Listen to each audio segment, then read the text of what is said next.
an Indigenous podcast is an outlet for people to know about Indigenous knowledge, storytelling, and history. Through our youthful journeys as Indigenous people, young people and elders share their experiences with us. Without them, we wouldn't be able to do this. About to tell some red stories. Stay tuned. Yay, podcast!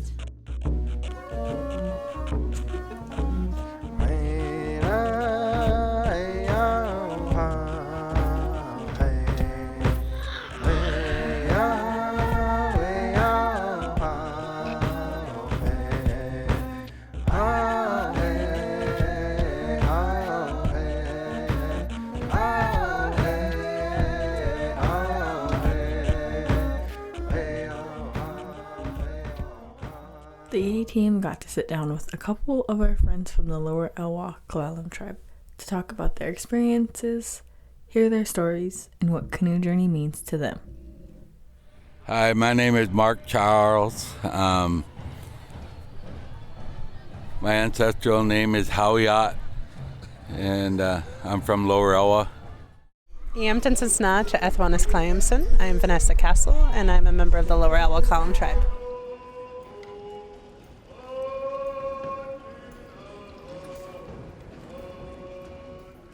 What does being on Canoe Journeys mean to you?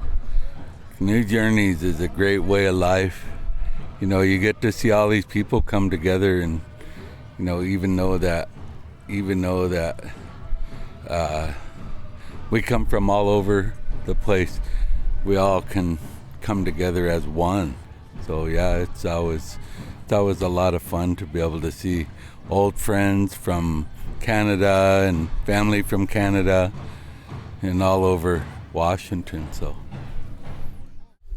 Canoe Journeys originally started for me as like a reintroduction to my culture and traveling my ancestral waters the way that my ancestors did, and then carrying on that tradition after years of us not being able to do it legally. And so it was like my elders had gone to the paddle to Seattle to kind of protest, like, we are here, we are back, and this is who we are. And now it's been continued to like revive our culture, and that's pretty much everything of who we are as Native Americans and as we are as Native peoples.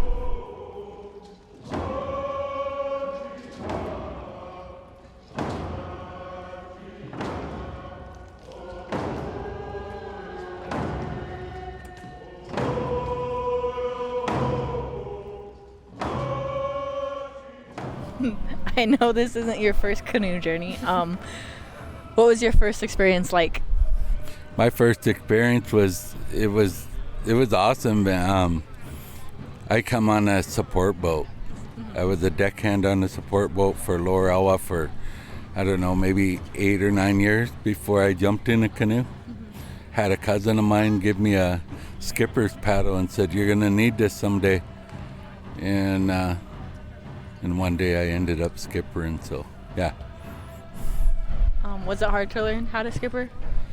Not really, because I had great teachers. You know, my family.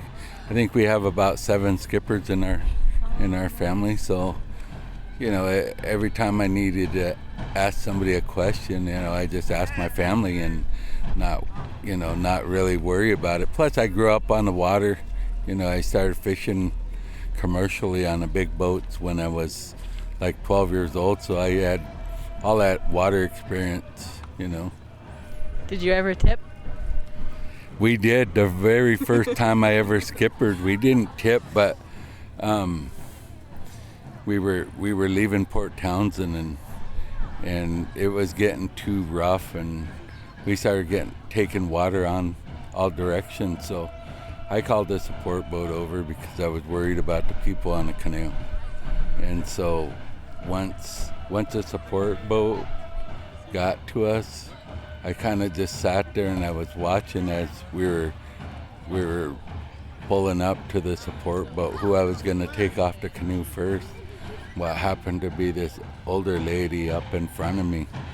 I asked her, I said, "I'm going to get you off the canoe first." I said, "There's an empty seat right here in front of me. You can step on the seat and then go up on the support boat because we had a pretty big support boat, and I said, you don't have to panic, right? Because you're going to be the first one off. Well, she stepped on the seat, and then she stepped on the gunnel, and a wave hit us and swamped us.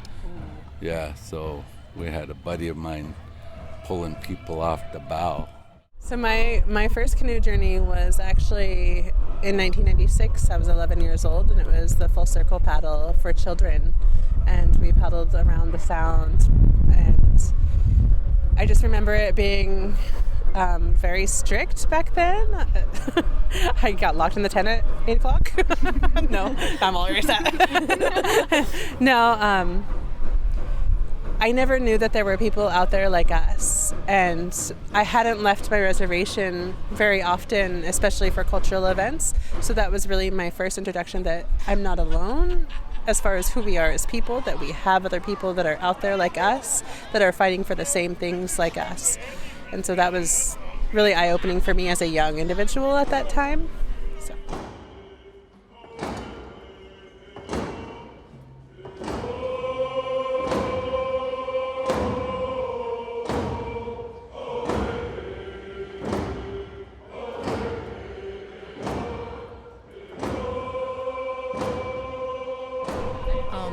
What's your favorite canoe journey memory?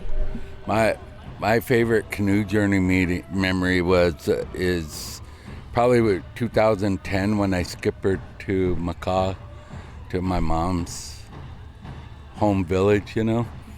That was in 2010. 2001 I lost my mom, so I brought 24 roses out for both our canoes, and we set them out in the water, and we pulled out of them, and just to turn to see 4 rows of roses, you know, that was the best part for me.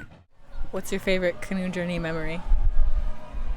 Oh goodness, favorite or first one that comes to mind is not good. No, I think a lot of it is like the journey getting to the destination, like all the stops along the way, all the food. Oh my goodness, the traditional foods. Yeah, I know. And then, I mean, there's a lot of different journeys that we have had a very difficult time getting there or had struggles getting there, but overcoming those struggles. For instance, one year we got stuck in a whirlpool up near Nanaimo. Oh my gosh. So And it was super scary. That inlet right before Nanaimo. Yeah, it was not good, but we got through it, and we carried on, and we talked about it afterwards, and it made us closer for everybody that experienced it. I think paddle to Campbell River, we had a gray whale come up to Statithlam's canoe and our canoe, and it like rubbed up on the support boat and like hang out between our 2 canoes, and that was really awesome.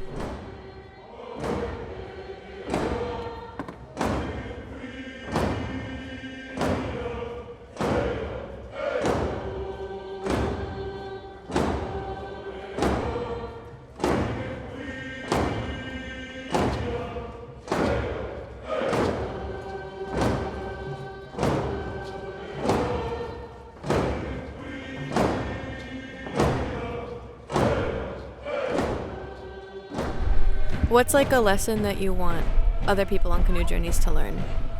What's the lessons? Some of the things like for me, I met these young guys in Quinault, from Quinault, right? No. Yeah, right. So check this out.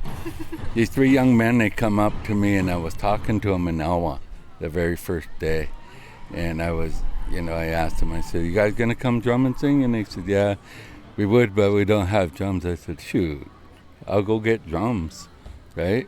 So I went home and grabbed some drums, and 2 of them borrowed them, and then one said, "I'll wait," right?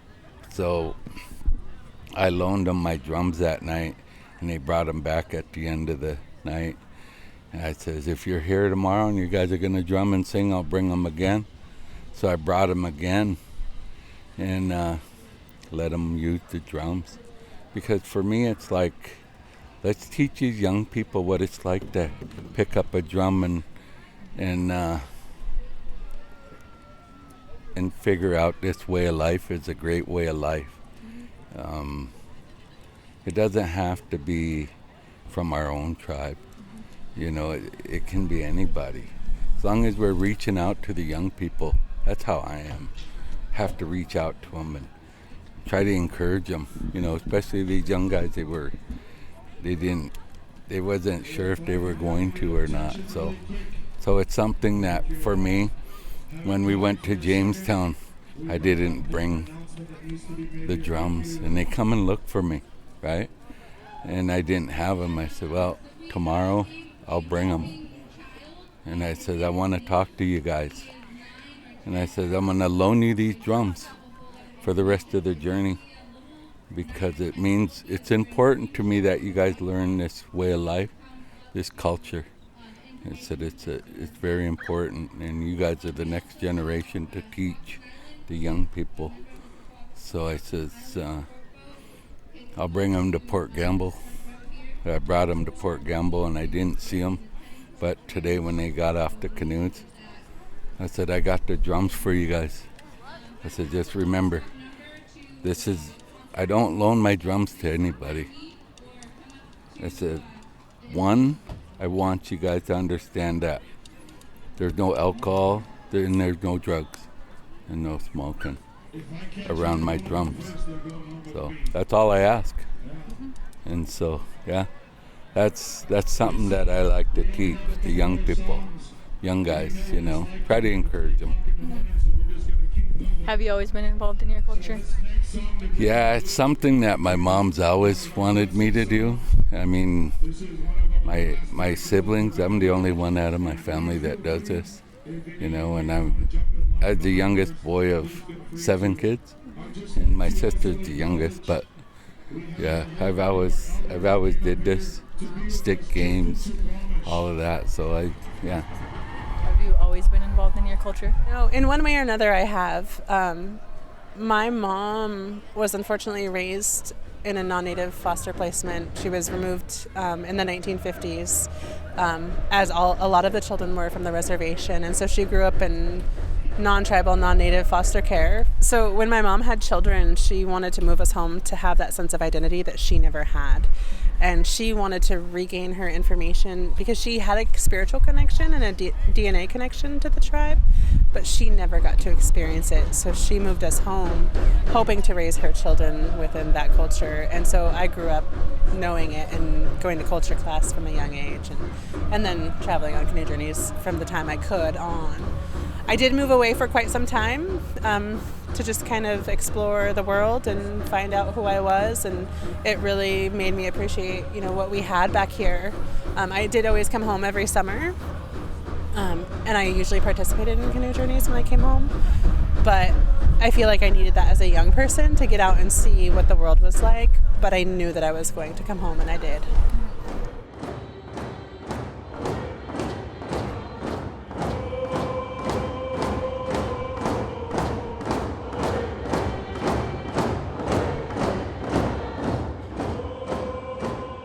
What are the impacts do you see on the youth for going on canoe journey for their healing, and then how they are at the end when it's over?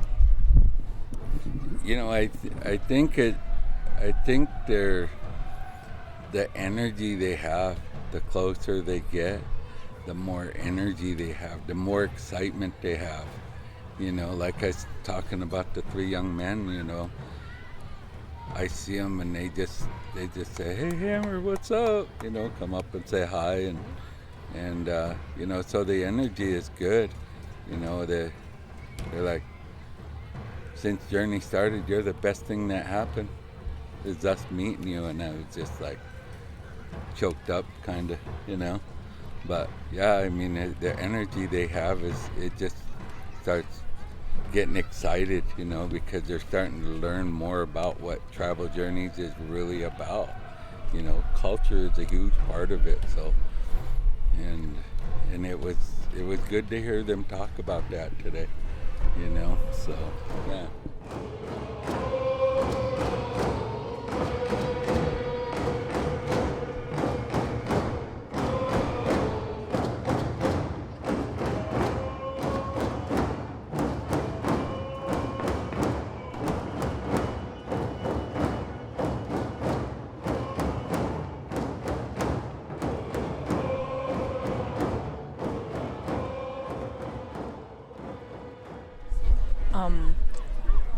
What got you into canoe journeys?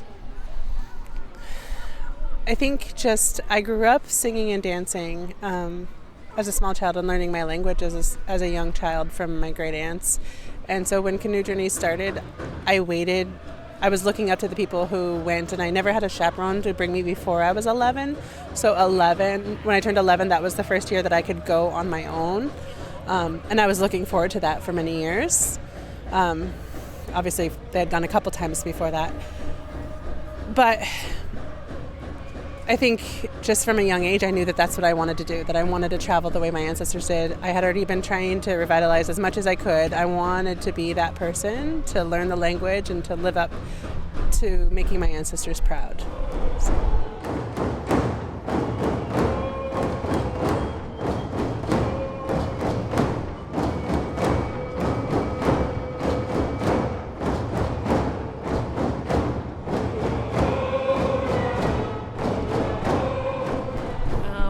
What are the changes have you seen since the first canoe journey and then compared to now? Oh, the first canoe journey, you know, it's like one of my cousins built a canoe as a teenager, a dugout canoe, and now he's built many canoes, but to see this many canoes, man, is awesome. You know, I don't know how many they had in '89, but I know, look at around us, man. There's canoes parked in 2 different yards of this place, and it's awesome. You know, I think the last time we come through here, there was 102 or 103 canoes here. Yeah. So the amount of canoes that are coming every year, so.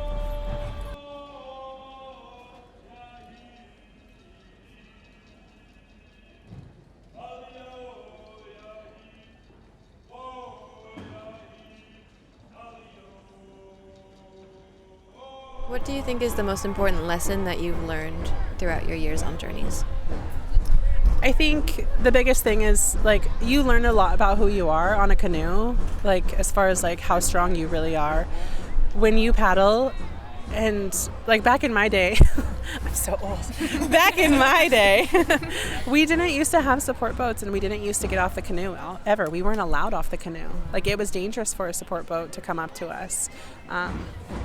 So I think, like, pushing yourself to the limit and learning who you are as a person and getting yourself into that prayer of paddling, like, to where it's beyond it hurts, is something that really teaches you who you are as a person, and especially as a young person. Like, you realize what you're capable of, and if you can make it to the destination, you are so fulfilled with who you are, and that you helped that vessel travel the way your ancestors did and reach the lands to, potlatch like this. It's an amazing feeling, and I hope that all young people get to experience that.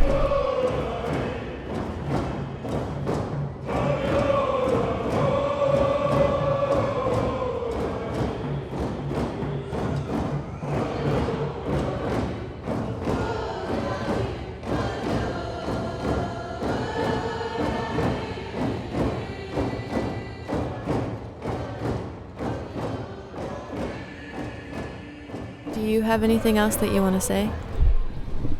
I'm excited about 2025, man. Come to Lower Elwha, yeah.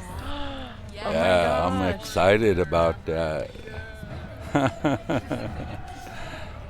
It's just something that, I've been trying to, since we announced we were going to host in 2025, I've been thinking about a lot of things, like a lot of things at a final landing, a final destination that you haven't seen yet. Mm-hmm. And I think we'll pull a couple rabbits out of the hat, show you guys some good stuff, man. I think it's gonna be great. I'm excited. Yeah. So excited. I'm excited, yeah, because it's to see the progress we have from 2020, in 2025 from 2005. That's gonna be huge, because we were all mixed up, it seemed like, in 2005, because we're all just trying to come together, and we're all trying to, now we all know our roles, where we play, where we fit in with the tribe, So,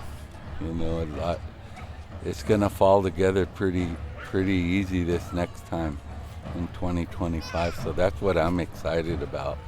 I can't wait. You excited for Paddle to Elwha?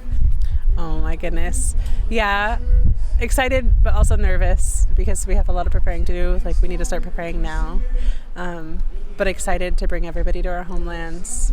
And yeah, I mean, we landed on our beach this year for the first time in a long time, and that's really exciting. That was really healing for us because that beach didn't used to be there. It revived itself after we removed the dams. So all of that sand and sediment that was on our beaches this year that everybody got to see and step on was from behind our dams. And that was like really powerful for me. Like, not everybody knew that, but I knew that, and all of our people knew that. And so that's like really heartwarming. And like seeing those canoes parked on that sand was awesome.